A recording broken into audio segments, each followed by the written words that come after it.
Good morning बच्चों।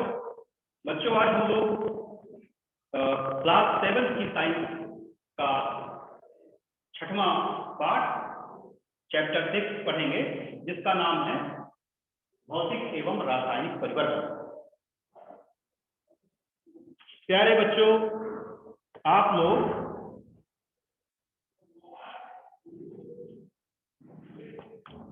दैनिक जीवन में अपने विभिन्न प्रकार के परिवर्तन होते हुए देखते हैं। हमारे आसपास बहुत सारे दिनदार परिवर्तन होते रहते हैं। कई बार आप भी उन परिवर्तनों में शामिल रहते हैं। अपने हाथों से ऐसे बहुत सारे काम करते हैं जिसमें परिवर्तन शामिल होता है। यदि गर्मी का मौसम है तो कई बार आपकी माता जी आपसे कहती हैं कि बेटा एक गिलास शरबत बना के लाओ, और आप झट से ठंडा पानी का गिलास में भर के लाते हैं, तो उसमें नींबू डाले, शक्कर डाले और घोलकर बना दिया, तो हो गया परिवर्तन। इसी प्रकार दही का जमना भी परिवर्तन है। या फिर कभी कभी आपका दूध खराब हो जाता है, उसे भी हम लोग क्या कहेंगे, उसमें भी परिवर्तन आ गया। इसी प्रकार से मान लीजिए आपके पास रबड़ बैंड है ना, बालों में लगाने वाला रबड़ है, तो खींच कर फैला दिया, तो इस स्थिति को भी कहेंगे कि रबड़ बैंड में परिवर्तन हो गया। तो हमारे आसपास बहुत सारे परिवर्तन होते हैं। इस पाठ में हम बच्चों परिवर्तन के बारे में पढ़ेंगे। या फिर परिवर्तन होते कितने प्रकार के? तो बच्चों परिवर्तन 2 प्रकार के होते हैं। कितने प्रकार के परिवर्तन होते हैं? इस पाठ में हम प्रकृति में होने वाले परिवर्तनों के बारे में जानेंगे। प्रकृति में कितने प्रकार के परिवर्तन होते हैं? परिवर्तन 2 प्रकार के होते हैं। एक तो भौतिक परिवर्तन और दूसरे कौन से होते हैं? रासायनिक परिवर्तन। परिवर्तन 2 प्रकार के, एक तो आपका क्या हो गया, भौतिक परिवर्तन, और दूसरा हो गया रासायनिक परिवर्तन।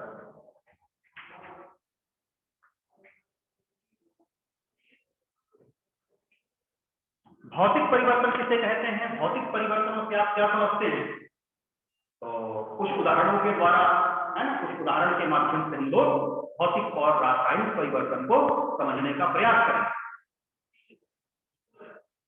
मान लीजिए आपके पास एक कोई कागज का टुकड़ा, क्या है, कागज का टुकड़ा है मेरे पास, कागज का टुकड़ा यहाँ पर रखा हुआ। मान लीजिए आपके पास कोई कागज का टुकड़ा, एक पेपर है आपके पास, आप इसे फाड़कर कई भागों में बांट देते हैं, है ना। इसको फाड़कर हम लोग कई भागों में बांट देते। देखिए, क्या इसके गुण में कोई परिवर्तन आया है? इसके आकार में जरूर परिवर्तन आया है, इसका आकार बदल चुका है, लेकिन क्या इसके गुणों में कोई परिवर्तन हुआ? तो आप कहेंगे बिल्कुल नहीं हुआ। इसी प्रकार से मैं ब्लैक बोर्ड पे चार्ट से लिख रहा हूँ, और चार्ट का ये देखिए ब्लैक बोर्ड में बहुत सारा पाउडर इकट्ठा होता है। तो ये चार्ट में और चार्ट पाउडर के गुणों में क्या कोई परिवर्तन है? ये चार्ट भी मेरे पास, इसको मान लीजिए तोड़ दिया गया, इसका आकार बदल गया, इसमें परिवर्तन तो हो गया क्या, लेकिन इसके गुणों में क्या कोई बदलाव आया है? तो आप कहेंगे बिल्कुल इसके कोई गुणों में बदलाव नहीं आया, जैसे चार्ट पहले थी वही गुण इसके अभी। इसी प्रकार से और भी बहुत सारे उदाहरण हो सकते हैं। मान लीजिए आप एक भगोने में पानी गर्म करने के लिए रखते हैं, एक गंजी में पानी भरा और उसे गर्म करने के लिए रख दिया। पानी धीरे धीरे गर्म होगा और भाप बनकर ऊपर उठेगा, और भाप को यदि किसी थाली के द्वारा, किसी प्लेट के द्वारा आप रोकते हैं, तो पाते हैं कि वो थाली थी, वो प्लेट थी जिससे भाप टकराई थी, उसमें भी पानी की नन्ही नन्ही बूंदें एकत्रित हो गई। तो पानी का यहाँ भी बच्चों क्या है, अवस्था में परिवर्तन हुआ है, लेकिन क्या उसके गुण बदले हैं?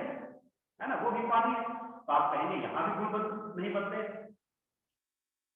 तो बच्चों इसी प्रकार से और भी बहुत सारे काम अपने घरों के आसपास आप लोग होते हुए देखे होंगे, या फिर आप कर सकते हैं। मान लीजिए आप एक लोहे की पट्टी लेते हैं, आरी ब्लेड लेने या कोई लोहे का स्केल ले ले और उसे उसका एक सिरा गैस की लौ पे रख दे। कुछ देर के तक रखे रहने के पश्चात हम लोग देखते हैं अरे उसका रंग तो बदल गया। जो भाग लोहे की पट्टी का जो भाग गैस की ज्वाला से रखा था वो तो बिल्कुल लाल सख्त हो गया है और उसका रंग बदल गया। और थोड़ी तो क्या उसके गुण बदले हैं? तो आप कहेंगे नहीं बदले। तो उसका जो लाल रंग है उस गैस को बंद करेंगे, उस पट्टी को ठंडा होने के लिए रखेंगे। देखते हैं कि पुनः से लोहे की पट्टी अपने मूल रूप में पुनः से आ गई, पुनः से अपने मूल रूप को उसने प्राप्त कर लिया।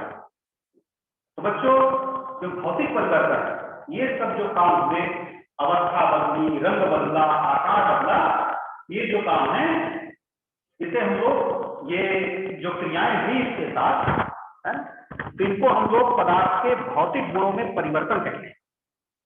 तो भौतिक परिवर्तन में क्या होता है, वह ऐसे परिवर्तन हैं जिसमें किसी पदार्थ के भौतिक गुण बदल जाए। तो जिस परिवर्तन में किसी पदार्थ के भौतिक गुण बदल जाए, जैसा कि आप विभिन्न क्रियाकलापों के द्वारा या फिर विभिन्न उदाहरणों के द्वारा जैसा कि आप लोगों ने समझा है, तो जब पदार्थ के भौतिक गुण बदल जाए तो ऐसे परिवर्तन भौतिक परिवर्तन है। तो और भी बहुत सारे उदाहरण हैं भौतिक परिवर्तन के। चलिए आगे बढ़ते हैं। परिवर्तन का जो दूसरा पता है रासायनिक परिवर्तन। रासायनिक परिवर्तन क्या होता है? तो रासायनिक परिवर्तन की बात करते हैं। एक सामान्य रासायनिक परिवर्तन जिसे सब बच्चों ने देखा हो, समझा हो, जैसे लोहे पे जंग लगना। इस परिवर्तन से सब बच्चे बड़े भाग परिचित होंगे और जरूर देखे होंगे लोहे जंग लगी हुई लोहे की वस्तु है ना। यदि कोई पास में कोई लोहे की बेंच रखी हो तो आप देखते हैं कि उसका रंग कैसा हो गया, भूरा सा हो गया। इसी प्रकार लोहे की कोई वस्तु यदि रख दी जाए, लोहे का सरिया रख दिया जाए, लोहे की रॉड रख दी जाए खुले स्थान पर, तो आप देखते हैं कि कुछ समय के पश्चात उस सरिये का रंग, उस रॉड का रंग चेंज हो गया, कुछ भूरा सा हो गया, उसके ऊपर एक परत जमा हो गई। इसी को बच्चों कहते हैं हम लोग जंग लगना। तो जंग लगने के कारण से जो परिवर्तन लोहे पे हुआ है, यह जो परिवर्तन है बच्चों रासायनिक परिवर्तन, क्योंकि इस परिवर्तन में पदार्थ के गुण बदल जाते हैं।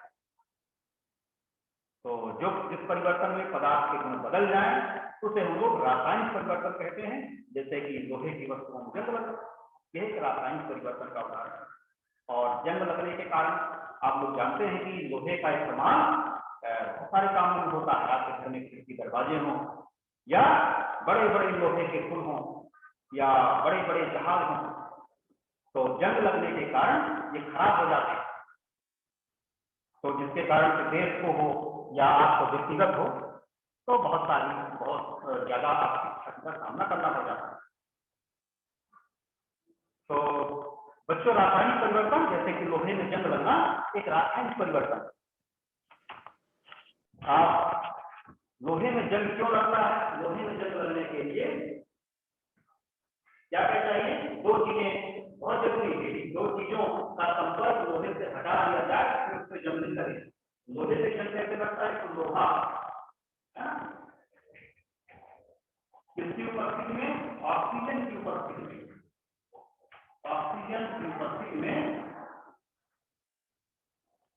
इसको हम किनारे लोहा होना चाहिए। लोहे का संकेत अगली कक्षा में आप लोग संकेत पढ़ेंगे, आपके मुख से तो नहीं दिया होगा, है ना। लोहा हो गया और वायु, तो ऑक्सीजन की जरूरत है। तो ऑक्सीजन की उपस्थिति में ऑक्सीजन यानी कि वो मिलेगा, कहां से मिलेगा? वायु में मिली हुई है। और जल चाहिए H2, क्या बन जाएगा? यहां बन जाएगा जंग, है ना, जिसे हम लोग आयरन ऑक्साइड बोलते हैं। इस तरह से बच्चों लोहे से जो जंग लगता है उसके लिए दो कारक जिम्मेदार है।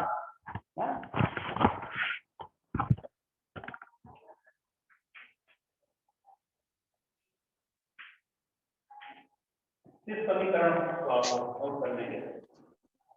तो ऐसे बहुत सारे परिवर्तन हैं जो स्थायी होते हैं, जिसमें पदार्थ के गुण बदल जाते हैं, उनके विपरीत परिवर्तन संभव नहीं होता। जबकि भौतिक परिवर्तन अधिकांश सामान्य रूप से जो भौतिक परिवर्तन है वो कैसे होते हैं, उत्क्रमणीय होते हैं। रासायनिक परिवर्तन उत्क्रमणीय होते हैं, इनके विपरीत दशा में परिवर्तन संभव नहीं। तो इस तरह से और भी हमारे आसपास बहुत सारे परिवर्तन हैं जिन्हें हम लोग भौतिक और रासायनिक परिवर्तन में परिवर्तनों को वर्गीकृत कर सकते हैं। तो बच्चों, जंग लगने से वस्तुओं को, जंग न लगे वस्तुओं पे, इनको जंग को रोकने के लिए भी बहुत सारे उपाय हैं। आपको इसमें बताया जा रहा है कि लोहे के उसमें खराब ना हो, उसमें जंग न लगे, क्या करना चाहिए। एक उपाय हम लोग ग्रीस लगा दें, ऑयल लगा दें, जिससे उसका संपर्क बाहरी वातावरण से कट जाए, उसमें हवा का और पानी का प्रभाव लोहे में ना हो। इसी प्रकार से वस्तु पर हम लोग पेंट कर सकते हैं, या फिर उसे मिश्र धातु हम लोग बना सकते हैं। मिश्र धातु यानी और कई चीजें मिलाकर, जैसे आपके खाना खाने के, खाना पकाने के जो बर्तन हैं, इसके बने हुए हैं, स्टील के बने हुए हैं।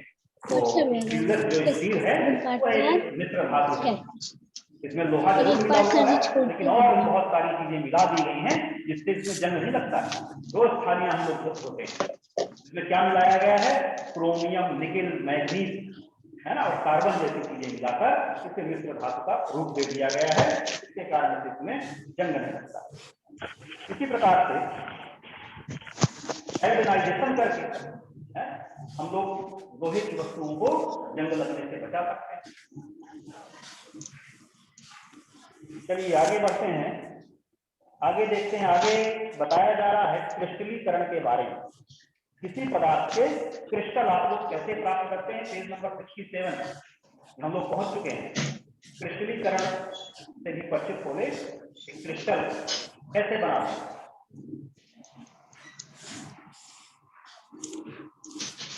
तो बच्चों, यहाँ पर कॉपर सल्फेट के क्रिस्टल बनाने की चर्चा आपसे की गई है कि कॉपर सल्फेट के क्रिस्टल यदि हमें बनाने हैं तो कैसे करेंगे।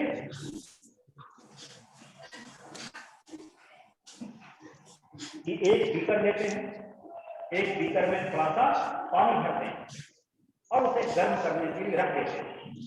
जैसे ही वो गर्म हो, उसमें कुछ बूंदे सल्फ्यूरिक अम्ल की डालते हैं। सल्फ्यूरिक अम्ल और पानी, इसको मिलाकर कुछ देर के लिए उबालने के लिए रख देते हैं। जब ये उबलना स्टार्ट हो जाए, कॉपर सल्फेट का पाउडर लेकर उसमें धीरे धीरे डालना। जब ये मिल जाएगा थोड़ा थोड़ी मात्रा का बच्चे ऐसे तब तक कॉपर सल्फेट की मात्रा उसमें डालते रहते हैं जब तक कि उसका फूलना बंद ना हो जाए। और कुछ समय के लिए कॉपर सल्फेट का आपका है, बिना हिलाए बिना उसमें छेड़खानी किए उस बीकर को कुछ देर के लिए रख देते हैं। ठंडा होने के बाद देखते हैं कि हमें कॉपर सल्फेट के क्रिस्टल प्राप्त होते हैं। इस तरह से बच्चों आज का चैप्टर समाप्त की ओर है। कुछ बच्चे अभी जुड़े हैं, लेट जुड़ रहे हैं। सर हम सबसे पहले जुड़े हैं। एक बार पुनः मैं बता दूं कि आज की क्लास में क्या क्या हुआ है। जल्दी से आज की क्लास में, आज की विज्ञान की क्लास में हम लोगों ने भौतिक और रासायनिक परिवर्तनों के बारे में बच्चों पढ़ा है। होते हैं हमारे आसपास बहुत सारे परिवर्तन होते हैं, जिन्हें दो प्रकारों में बांट सकते हैं। कुछ ऐसे परिवर्तन जिनके विपरीत दशा में परिवर्तन संभव है, और जिन परिवर्तनों के होने के पश्चात पदार्थ के गुणों में नए बदलाव नहीं होते हैं, कोई नया पदार्थ नहीं बनता है, तो ऐसे परिवर्तन भौतिक परिवर्तन कहलाते हैं। और जैसे कि पानी में शक्कर का घोलना, नमक का घोलना, इसी प्रकार से जमे हुए घी का पिघलना, है ना, मोमबत्ती का पिघलना, इसी तरह कागज को फाड़कर कई टुकड़ों में विभक्त कर देना, इसी प्रकार लोहे की सरिया को आग में गर्म करने पर उसका लाल तप्त हो जाना। इस तरह के जो परिवर्तन है कैसे परिवर्तन थे? भौतिक परिवर्तन। और इसी प्रकार से हमारे जो आसपास होने वाले जो दूसरे प्रकार के परिवर्तन हैं, इसमें पदार्थ दिखाई देने से बदल जाता है, उसके गुण में बदलाव आता है, उन्हें हम लोग रासायनिक परिवर्तन कहते हैं। जैसे लोहे में जंग लगना, लोहे में जंग लगने के पश्चात उसका रंग भी बदल जाता है और उसके गुण भी बदल जाते हैं। कूट दे आपके आसपास जंग लगी वस्तु है और चाकू की सहायता से उसकी सतह का उसके ऊपरी भाग को जंग वाले जंग में बदले हुए लोहे के छड़ के पाउडर को एकत्रित कर लें और उसको उसके पास में चुंबक बनाएं। तो आप पाते हैं कि जो लोहे का पाउडर है, जो जंग लगा हुआ पाउडर है, उसको चुंबक नहीं चिपकाता क्योंकि उसके गुण बदल चुके हैं। जबकि चुंबक की प्रकृति क्या है? उस लोहे को आकर्षित करना, लोहे को चिपका लेना। लेकिन लोहे का जो गुण है, जो जंग के रूप में लोहे से हमने अलग किया है, उसको चुंबक नहीं चिपकाता क्योंकि उसके गुण बदल चुके हैं। तो ऐसे परिवर्तन जिसमें पदार्थ के गुण बदल जाए उसे हम लोग रासायनिक परिवर्तन कहते हैं। और रासायनिक परिवर्तन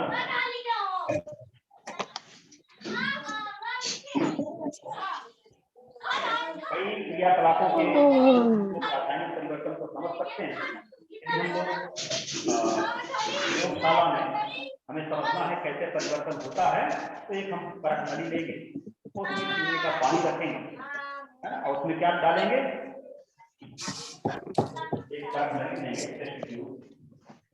और उसमें क्या करेंगे? तो साफ करते हैं।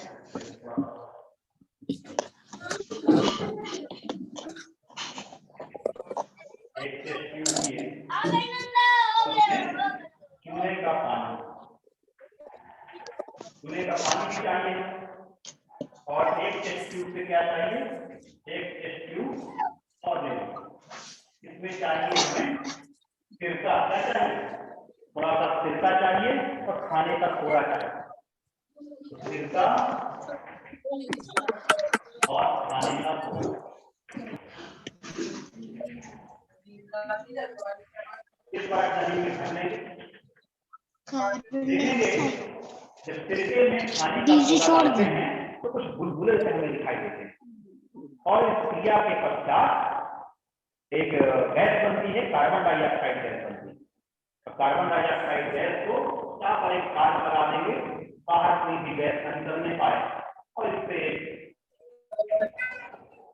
नली, एक कांच की नली लेंगे और इसे चूल्हे के पानी पर इस गैस को चूल्हे के पानी से मिला देंगे। ना भी काट लगा हुआ है और यहाँ भरा हुआ है चूल्हे का पानी। नमो देख ले। इसका जो साफ पानी था वो दूधिया हो गया है, दूधिया रंग का हो गया है ना। तो इसको आप लोग प्रयोगशाला में कर सकते हैं। तो बच्चों, जो भी नए पदार्थ बने हैं, नए पदार्थों की जो खोज हुई है, तो वो इन्हीं परिवर्तनों के द्वारा, मुख्य रूप से जो रासायनिक परिवर्तन है, रासायनिक परिवर्तन से ही नए पदार्थों की खोज हुई है। तो रासायनिक परिवर्तन भी हमारे लिए बहुत जरूरी है। रासायनिक परिवर्तन के दौरान वस्तु के गुणों में तो बदलाव होता है, उसके रंग में भी बदलाव हो सकता है, उससे रासायनिक परिवर्तन के दौरान कोई नई गैस भी बन सकती है, दुर्गंध आ सकती है या कुछ और आपको देखने को मिल सकता है, रंग में परिवर्तन या फिर आवाज भी हो सकती है। ये रासायनिक परिवर्तन की पहचान है। रासायनिक परिवर्तन में एक या एक से अधिक नए पदार्थ बनते हैं।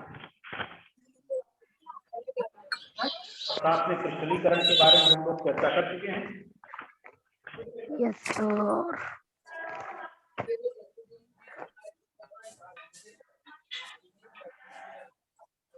इस पाठ के जो एक्सरसाइज है सभी बच्चों ने कर ली होगी। नमो ध्यान से देख। और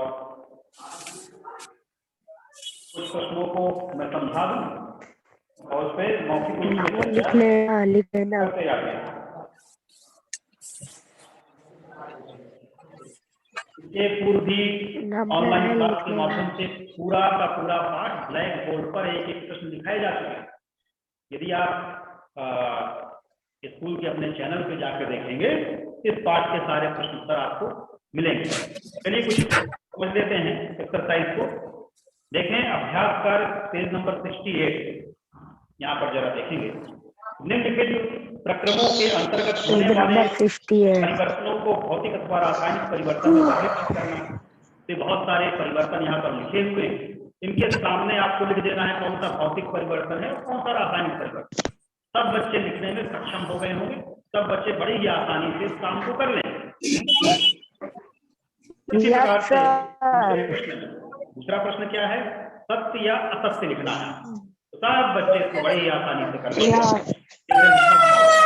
लकड़ी के लट्ठे को, है ना, लकड़ी के लट्ठे को तोड़ने के बाद जो परिवर्तन हुआ है तो रासायनिक परिवर्तन के बाद बिल्कुल झूठी लिखी हुई है, गलत बात लिखी हुई है। तो इसके सामने लिख दिया सत्य कथन, है ना। लकड़ी, बड़ी सी लकड़ी है, उसको तोड़कर छोटे छोटे टुकड़े बना दो, है तो लकड़ी से वो, है ना, उसके गुणों में कोई बदलाव नहीं होगा। तो ये कथन जो कह रहा है ये झूठी बात है, असत्य कथन। इसी प्रकार से और भी बहुत सारे कथन लिखे हुए हैं, तो बहुत ही आसानी से प्रश्न कोई बच्चे कर लेंगे। जिसके बाद इनको देख लें जरा क्या कह रहे हैं।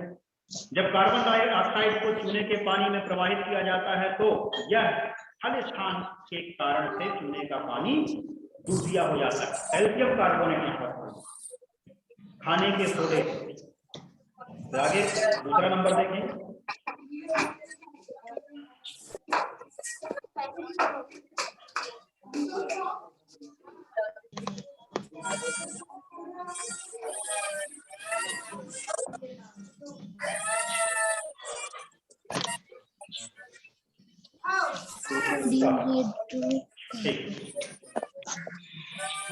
खाली स्थान पढ़ रहे हैं बच्चे।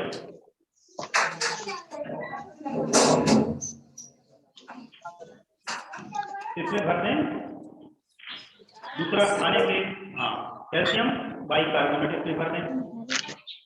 ऐसी दो विधियां जिसके द्वारा लोहे को जंग से बचाया जा सकता है, तो पेंट करके या फिर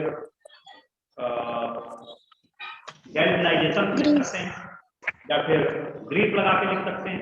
जो भी आपको पसंद हो तो उसको भर देंगे दो उपाय पर। ऐसे परिवर्तन भौतिक परिवर्तन कहलाते हैं जिसमें किसी पदार्थ के केवल भौतिक गुणों में परिवर्तन होता है। ऐसे परिवर्तन जिसमें नए पदार्थ बनते हैं रासायनिक परिवर्तन को भी कर लेंगे। भाई शांत हो जा। तो साथ में जो प्रश्न उत्तर दिए हुए हैं,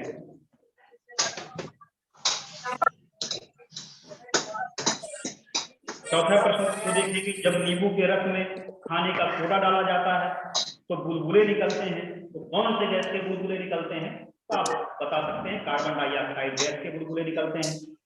और क्या कार्बन डाइऑक्साइड प्रकार का परिवर्तन है? तो रासायनिक परिवर्तन है, गैस निकल रही है, नया पदार्थ बन रहा है। इसमें इस तरह से आप अपनी भाषा में इसका जवाब दे देंगे। जब कोई मोमबत्ती जलती है तो भौतिक परिवर्तन रासायनिक परिवर्तन दोनों साथ साथ होते हैं।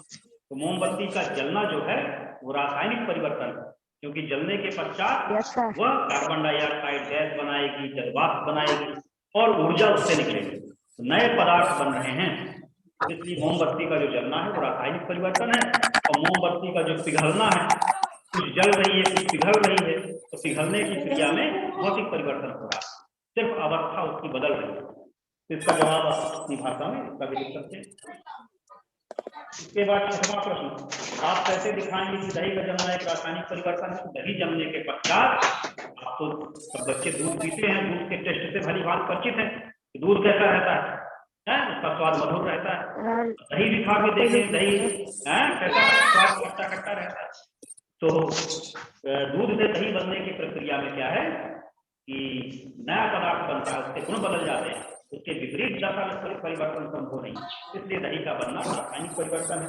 और प्रश्न क्या कह रहा है कि आप कैसे दिखाएंगे? ठीक है,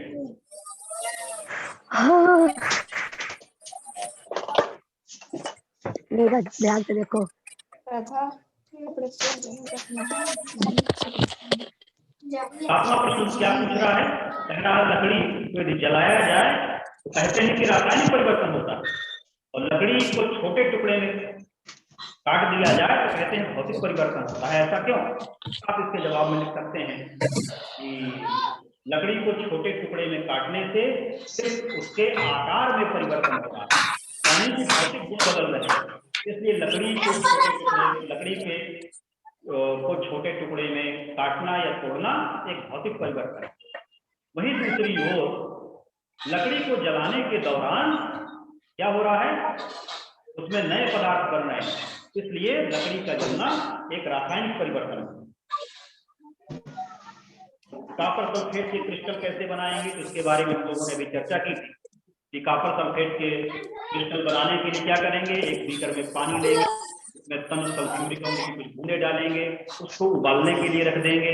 उसके बाद कॉपर सल्फेट का पाउडर लेकर धीरे धीरे डालते रहेंगे, हिलाते रहेंगे। उसके पश्चात कुछ समय के पश्चात जब कॉपर सल्फेट के क्रिस्टल तब तक पाउडर तब तक डालते रहेंगे चूर्ण को, जब तक कि वह घुलता रहे। इसके पश्चात क्या करेंगे? गैस को बंद कर देंगे। उस बीकर पे जो भी आपका मटेरियल तैयार हुआ है उसे एक स्थान पर कुछ घंटों के लिए रख देंगे और कॉपर सल्फेट के क्रिस्टल हमें प्राप्त हो जाएगा। इस प्रश्न का भी उत्तर आपको। Yes sir. क्या प्रश्न है? बोल जल्दी जल्दी। करने से जंग से कैसे बचाया जा सकता है?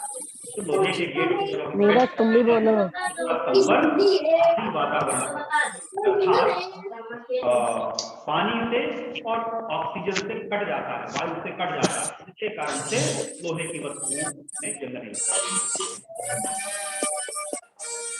समुद्र समझाइए कि रेगिस्तानी क्षेत्रों की अपेक्षा समुद्र तट की लोहे की वस्तुओं में जंग अधिक क्यों लगता है?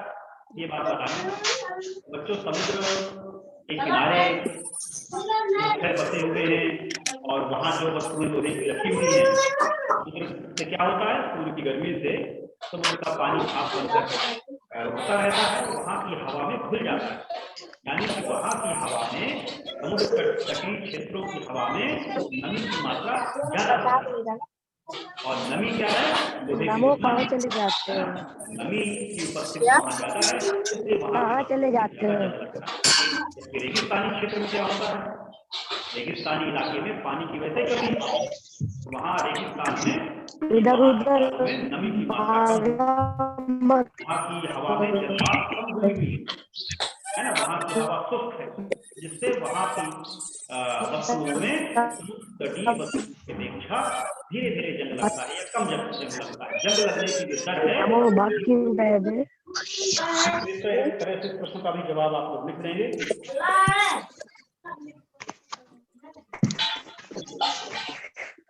तो बच्चों इस तरह से आपका पाठ पूरा हो चुका है। Yes sir.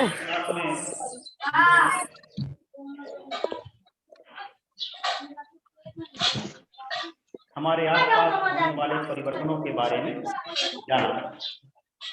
Yes sir.